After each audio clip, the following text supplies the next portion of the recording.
source food, and that is one of the mechanisms or levers for our resilience that we must. And that is why the strategic objective 6 under the CAADP Kampala clearly outline strategies for us to be more resilient in our production, in our consumption, distribution, and disposal across the value chain.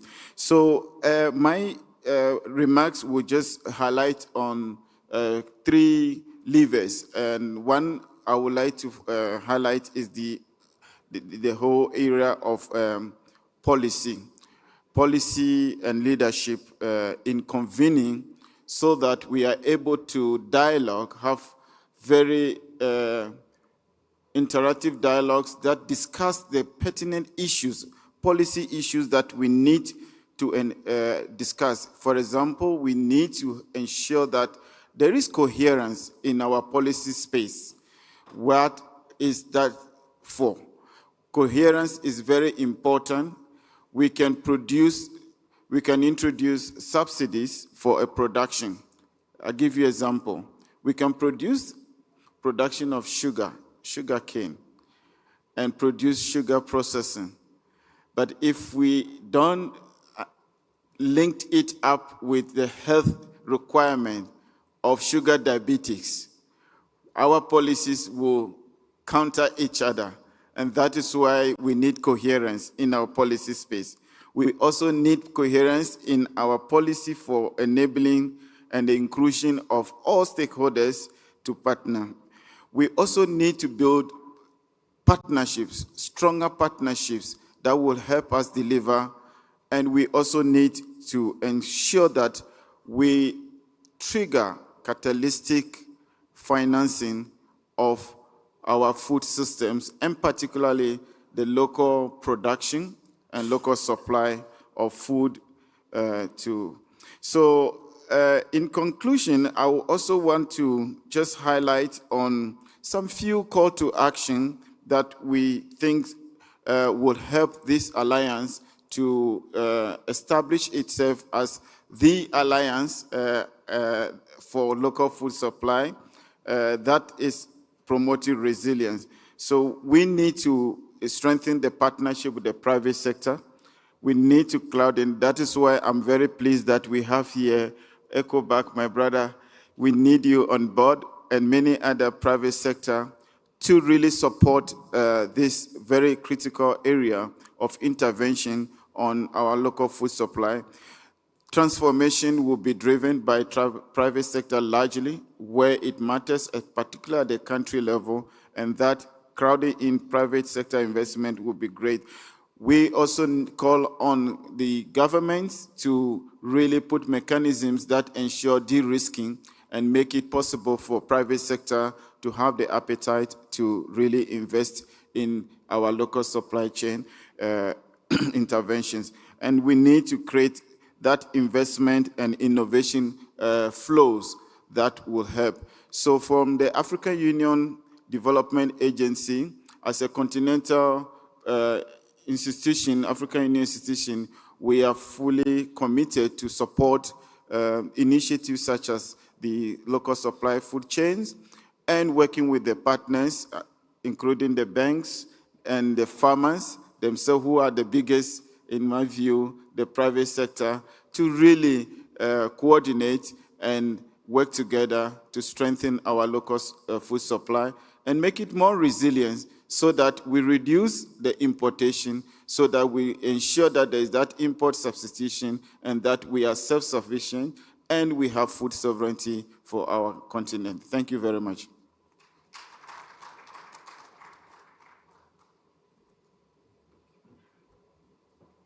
Thank you very much, Dr. Clement. I also can I have another round of applause for our 2 speakers. Thank you very much. Thank you. So your key messages have been very ahead, right? So I think what we can take away from your messages, we have 3 key levers, especially in the policy and leadership is very key, so that we have policy coherence at all levels, strong partnership to ensure catalytic financing in our food system that trickle down at the local level to sustain production. Your call to action also is very much heard by the participant today. We need to strengthen partnership with private sector, ensure de-risking by our government, and investment in innovation flows. And also, we take note of the ADNEPAD commitments to that transformation agenda for resilient food value chains. Thank you very much, Dr. Clements. Without further ado, I think we call now, a round of applause again. Thank you very much to our note speaker. Thank you very much. Yes, thank you very much. Then we're now going to call on our distinguished panelists. They're coming from various institutions, various professions, which is also reflecting the importance and also the multidimensionality of today's topic. So are we calling on respectively Dr. Agre Agumia, Executive Director of FARA, or any representative from FARA?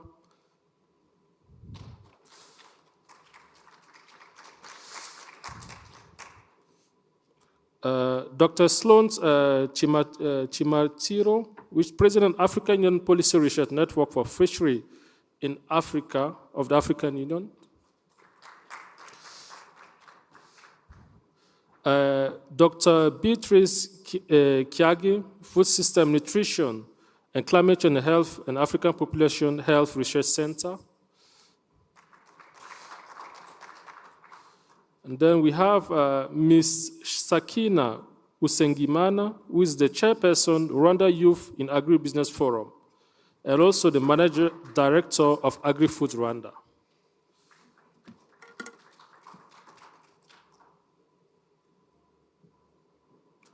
Ms. Cynthia Njashimie, head of operation, GAF Farms, Rwanda.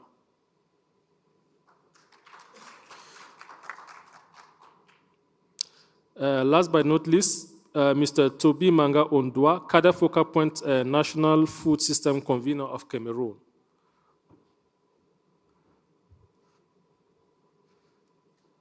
Okay, I think Mr. Ondwa is not around. Okay, fine, thank you very much. Thank you very much to our panelists today.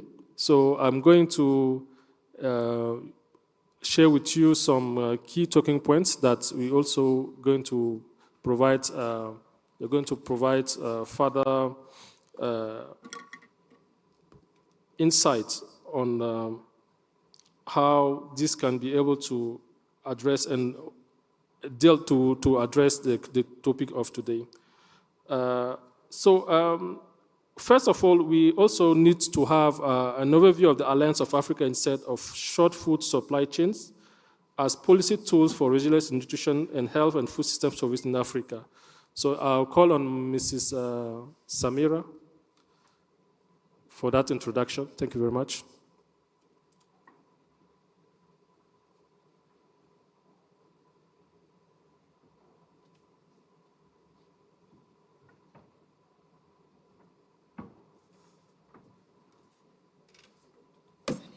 Yes.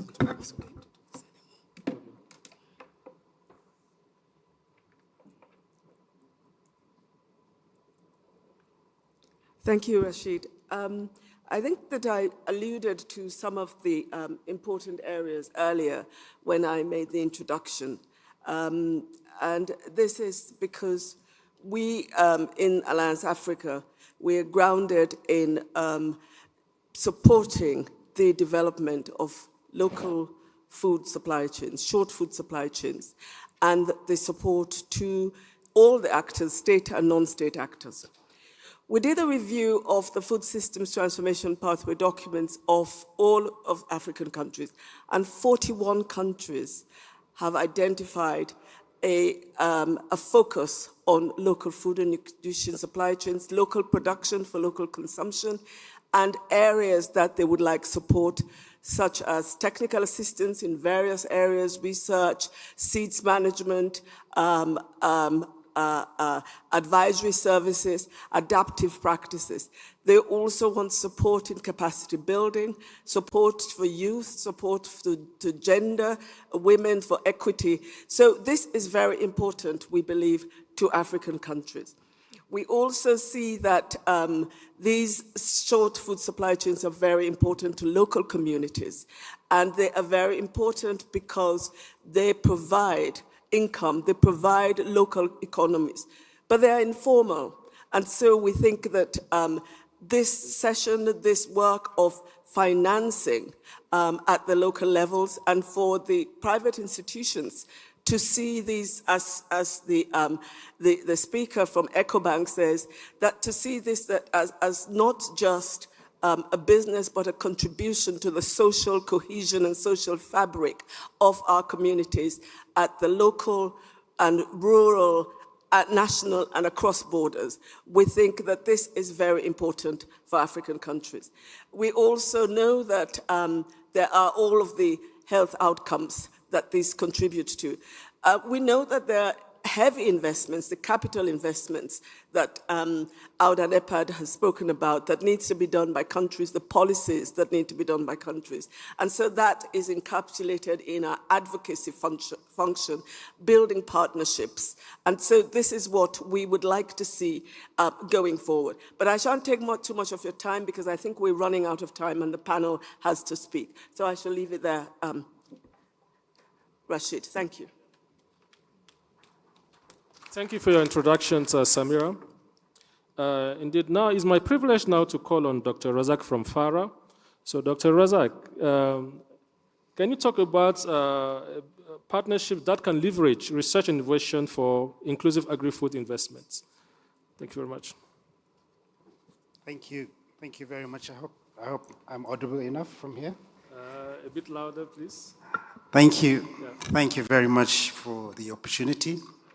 So my name is Abdurazak Ibrahim. I lead what we call Institutional Capacity and Future Scenarios in FARA. It's a program. That's where we deal with capacity development, issues around capacity, scaling technologies, and foresight. So I'm here representing our Executive Director, Dr. Agri Agume. And first, thank you very much for the invitation to this panel.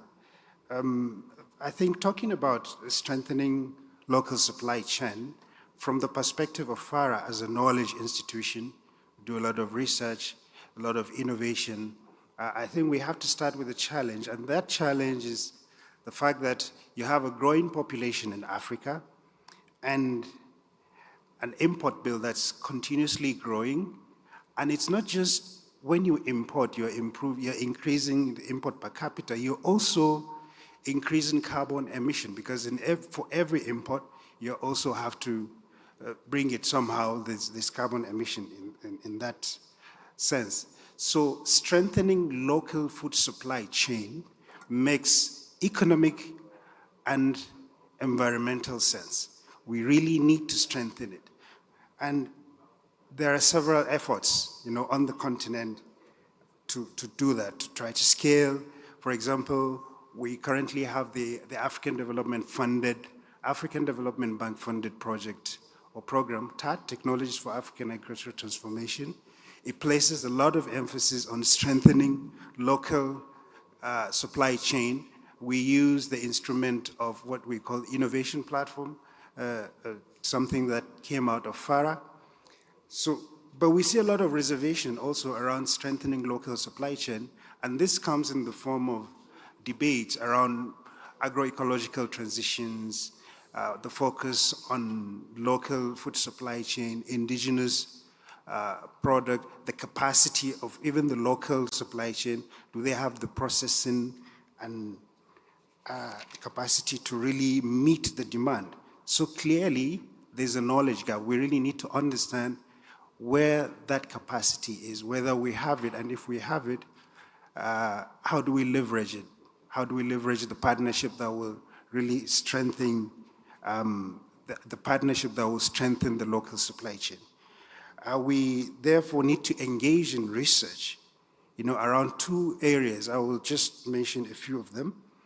What will this transition look like? The transition from an economy or supply chain that's heavily dependent on import to one that is locally driven. And since we know that that transition will have to happen, we have to have the right knowledge tools to be able to respond to the local demand and to meet and to mitigate the capacity gaps. That means setting research questions around that.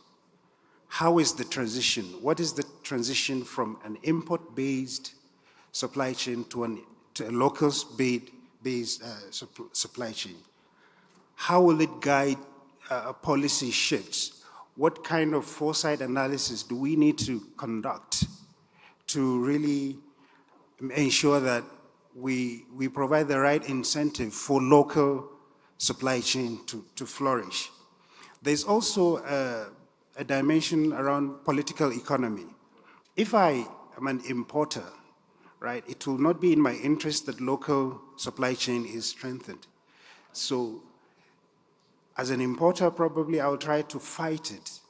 So what are the research areas? What are the strategic research questions that we need to address that will identify the right incentives so that big importers are brought on the table?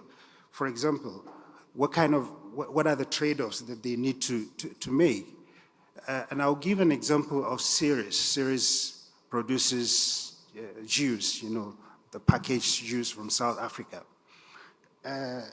How do we ensure that we bring Ceres on board to support local production of mango and orange so that they're able to service the local supply chain and can site their industry outside South Africa, let's say in Bamako, in Mali, right? So we need to conduct the right kind of research and get the right partners. And in VARA, for example, we had a program called PARI, and under that we established a number of innovation platforms, including one in Bamako, where there's a lot of emphasis on mango production. So that's just one example. The second aspect is capacity development. We really need to strengthen local capacity. One of the frontline criticisms put forward, for local supply chain is, do they have the capacity? Do they have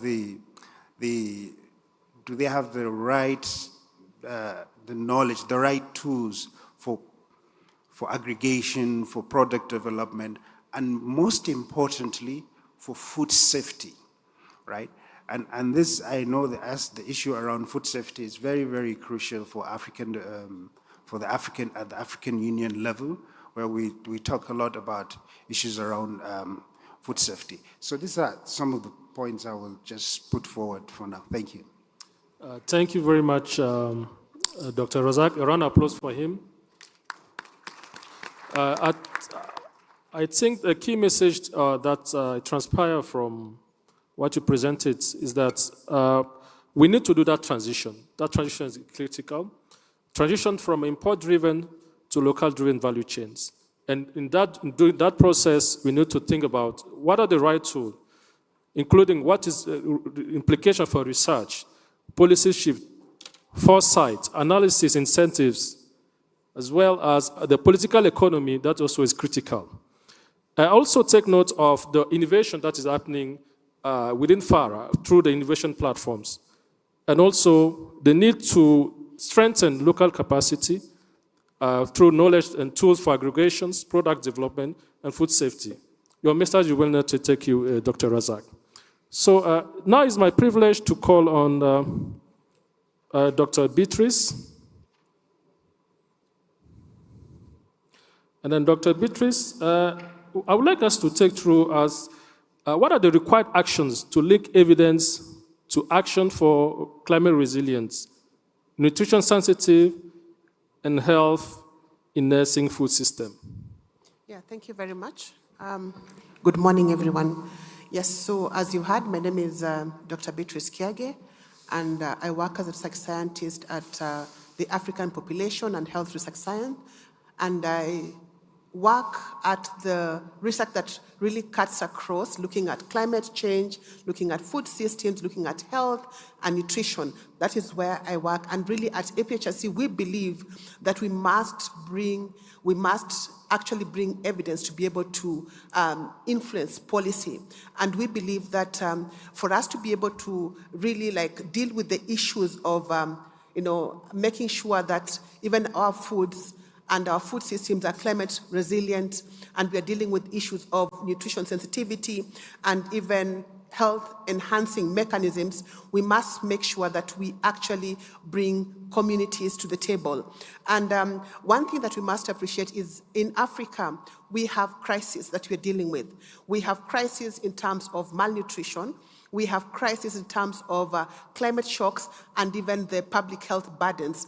And all these are really, issues that we are dealing with in Africa. And one of the things that we see is that when you look at chronic malnutrition, like for example, stunting is really big, because 1 in every 3 children is stunted. And this means that actually these children are not going to grow to have the, the potential that they should be able to have. So it's not only that they're just short in stature, but also their cognitive development, and also that impacts very seriously on even our economic development. And when we come to, climate change really has been shown to have an impact on this. And so we have to make sure that it's not time for us to continue sitting pretty, but we have to bring all this evidence. Yes, we have all this evidence, but how do we bring all this evidence into action? So one of the things that we should do is that to be able to integrate climate science into food and nutrition policies. So we should not just look at climate change as a nutrition and health issue, as only as an environmental problem, but let us look at it, how it impacts on the nutrition and the health of our people, the health of our children. And we should be able to, embrace things like, for example, climate smart technologies, nutrition smart agriculture. That is very important because climate change is impacting the crops we are growing. It's good for us to know that even when we're looking at the cereals that we are depending on as Africa, they are not having the same nutritional content as they used to be earlier on. Issues to do with the amount of zinc inside there, the amount of iron, the amount of protein is going down because of climate change. And yet, we have seen that from studies that this is also zinc is also implicated in stunting. Then we ask ourselves, why is 1 in every 3 children still stunted? Then we have to make sure that when we are producing our food, we should make sure that this food is safe. Because someone said yesterday is that if food is not safe, it is not food. So as we are producing this food, let us make sure how we're producing this food. Even as we produce it, as we store it, are we storing it in a way that is going to be loaded with aflatoxin, eventually just harming our people? Then we have to make sure that we also, embrace some of the things like agroecological practices to be able to even come up with diversified food, such that if our food is being harmed by climate change, then if we have this diversified food, we are able to have all the micronutrients that we require. And then also, we have to empower the communities, the women, the youth. We have to empower them, because these are the people who are even growing these foods, but they have to have the knowledge. And so that's why we are making sure that we are bringing the evidence we have for them to be able to act on that, because unless that happens, then we'll just keep on speaking to ourselves in these rooms and nothing is happening on the ground. And then also, we have to make sure that we have these multi-sectoral partnerships. We cannot address malnutrition alone. We cannot address the issues of food safety alone. We must all work together, work with private sector, as we have seen, work with researchers, so that we can be able to translate this evidence that we have into action. And when it comes to the governments, it's important that governments work together with researchers so they can be able to integrate these findings they have into the policies they come up with. And then researchers, we should stop just producing those beautiful papers, but trying to make sure that we go to the last mile, making sure that whatever we come up with, we are able to translate that into action in the communities.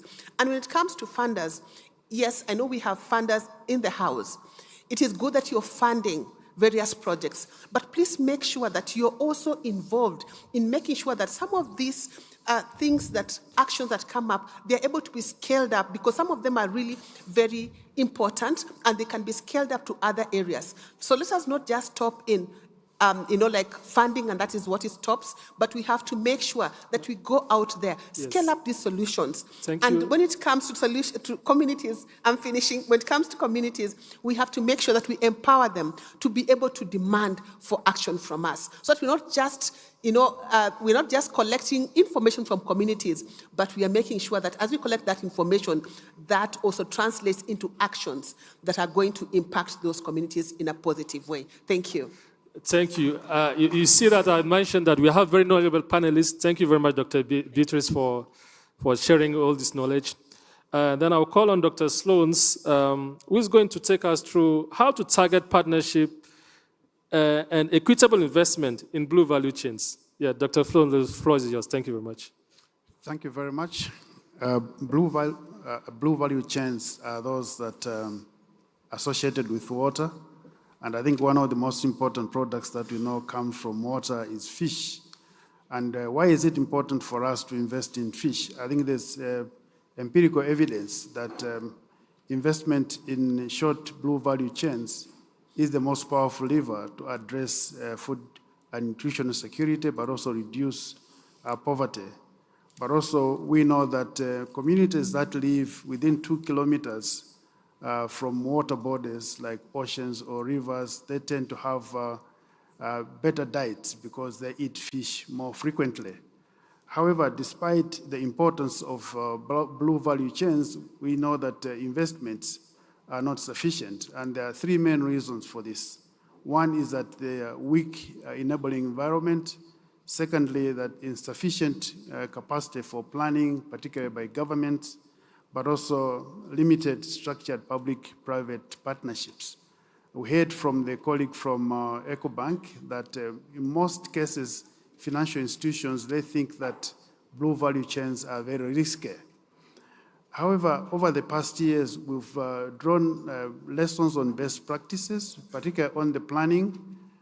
With the support of FAO, we've been able to put in place technical guidelines for responsible aquaculture investment, but also recently we finalized the framework model for national aquaculture investment plans. And this is done so that we can prepare countries from 2026 to ensure that as they are putting in place national agri-food systems investment plans, they can have a model for how to include fish. Now, on the concrete examples, in many countries, we have actually had very good examples. I'll quote a few. In Tanzania, the government got money from the World Bank, and they've been able to on-lend it through commercial bank through Sharia interest rates, where interests are very low. So this supports fish-related enterprises to be able to access money. In Zambia, the government also got money from African Development Bank, where almost 55% of the project was given to de-risk investment in small-scale aquaculture. In the SADC, the African Development Bank has put money through a program called Pro-Fish Blue, where concrete support has been given, particularly to women, to ensure that they can have access to fish products, but also have a cold chain where they can move products to the markets.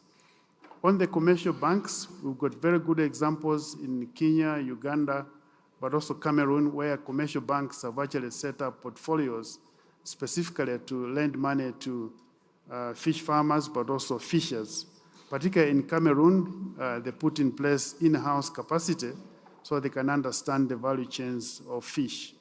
Now, moving forward, the recommendations are that first, we must support member states to ensure that they can have capacity to plan.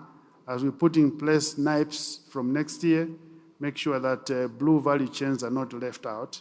Secondly, we need to ensure that we have appropriate instruments and mechanisms to stimulate private sector investment in aquatic value chains. But also, number 3 is to ensure that national development plans are aligned with the the country's strategic purpose of particularly the development finance institutions, African Development Bank and World Bank, if fish doesn't appear in the country's strategies, it will not be easy for us to attract financing.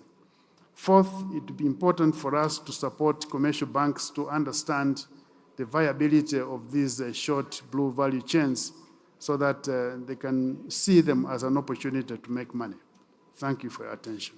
Thank you very much, Dr. Sloans. I think your recommendations are well noted. I think I take note that we need to integrate blue value chain in our knives. We need the appropriate investment. We need to have a national development plan that reflects the importance of blue value chains. And also, we need to present blue value chains to commercial banks and as attractive options. Thank you very much. A round of applause for him. Thank you very much. Then, without further ado, I will go to our next panelist. I'm going to call on Mrs. Sakina Usemingana, who is going to enlighten us on the topic of how we can finance the youth business in food supply chains and trade across Africa and exports. Thank you very much. Okay. Thank you so much. Good morning, everyone. And I'm Sakina Usengimana. I have a company that do export of fresh food and vegetables like avocado, chili, and passion fruit. And we export in Africa, Middle East, and also in Europe. I'm also the chairperson of Rwanda Youth in Agribusiness Forum. We are a forum of more than 3,000 youth across the country that involve in agriculture and livestock. When it's come to agriculture financing, I think it's very challenging topic, and I think it's even overdue topic that people continue to talk about, but the progress are there, but it's still not enough. Some of the challenges that still affecting the youth, I can list some of them. Like the keynote speaker spoke about the fragmented supply chain, where you find really young people are not be able to aggregate the volume and also even produce the safe produce product, because producing safe produce also require infrastructure, require financing. But when you go to the bank, most of the bank, they do post-financing. But you don't find very minimal, you cannot find pre-financing. And the pre-financing is that one that will help you to be able to produce more and also save food. Second, there's also a risk reverse on backing system where it's always about the collateral. No one can give you the money based on the cash flow or even a contract. Even if you are making 200 million, you can even fail to find 1 million. So this is really a challenge that is still facing the youth, because young people cannot be able to provide the collateral. And when you don't have a collateral, even a certain percentage, there's certain initiative in Rwanda we have been doing where you can be provided up to 75%, even though some of the youth, based on the stage they are in, they can fail to find 25%. But this is really also a good initiative that we can appreciate and also scale across the Africa. And also there is a high transaction rate. So when we want to cross between Africa, also we want to think about the payment mode. We want to think about the inflation that is affecting the countries in one way or another. And then you find also still very challenging for the young people, especially when you don't have even enough working capital. And then it's become really a challenging for us to be able to trade, even penetrate the market.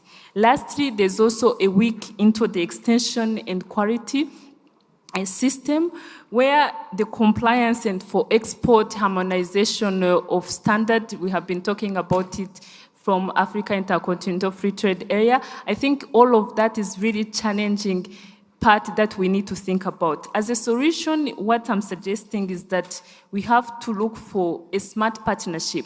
Most of the time people think the youth are small. They're not small, but they are alone because no one wants to partner with young people. And when they come, they try even to put you in a position where it's just a win-lose. So we want a win-win partnership, and we want also a smart partnership and also investment. And where you don't segregate, where you say can invest into infrastructure, we can invest into insurance, because insurance was still one of the issues that caused even some of the bank not to be able to give us the funding. Lastly, there's also a digital risk tool for the credit score. I think this is something we have to continue to put more effort so that the farmers, even the young people, they can be able to get financing. And lastly, not least, is also branded finance, so that the young people can find themselves the affordable financing and also release the issue of collaterals. And also sometimes there's so much criteria for the bank to be able to give the collateral. So one experience I can share is like this week, Development Bank of Rwanda launched a program for women called Shibuka, where they can be able to give you the loan up to 12% and also at 15% collateral, and you can pay up to 10 years. This is also something which we really appreciate, because sometimes also the financing are not really in the short term. So thank you so much. I think this is, in summary, some of the challenges and the good practice. Thank you. Thank you very much. Thank you very much. This is very enlightening. A round of applause for her. Then I also call on Mrs. Cynthia on the same topic. Mrs. Cynthia, the floor is yours. Thank you very much. Good morning, everyone. Good morning, everyone. My name is Cynthia Ndaishimie, and I'm working as operations manager here in Rwanda at Jara Farms. So what we do as a company, it is a family-owned company. What we do is that we want to establish a sustainable platform that will help to patch the gaps between transforming African agrarian production to global marketable products. So this challenge of climate change is affecting in different ways, that even the production that is reaching the market is really relatively low compared to how it has always been. The solutions that I would like to suggest regarding this matter and what we are doing is that we are conducting some research so that we can develop the seeds that are climate resilient, and also we want to get into irrigations and encourage irrigation so that we can fight this climate issue. And we are also trying to patch the gaps between getting the production of our agrarian products and producers to the global market, as mentioned. So what we are doing is that we have established a partnership with the government of France. France is one of the places that we have operations around the world. We have established a network that we are going to help to provide the African producers with a platform that they can that can facilitate for them the standardization, that will help them with warehousing, logistics. We can even give them different kinds of assistance depending on what they need, so that they can easily get their production to the global market. And also we are partnering with different governments and different institutions, including some banks like Stanbic, like Access, and other African agricultural institutions. And also we provide trainings to farmers so that we can introduce some developed and advanced technologies to use in their different operations. And also we want to partner with government so that we can bring all these solutions into actions, so that we can better combat and contribute into this issue. Thank you. Thank you very much, Ms. Cynthia. I think this was our panel that discussed today on the topic of this side event: finance, inclusive partnership, and food supply chain for nutrition, health, and food sovereignty in Africa. We want to thank very much our panel, and all your recommendations will be reflecting of our call of actions. I think this is marking the end of our side event. Thank you very much for your participation. Thank you.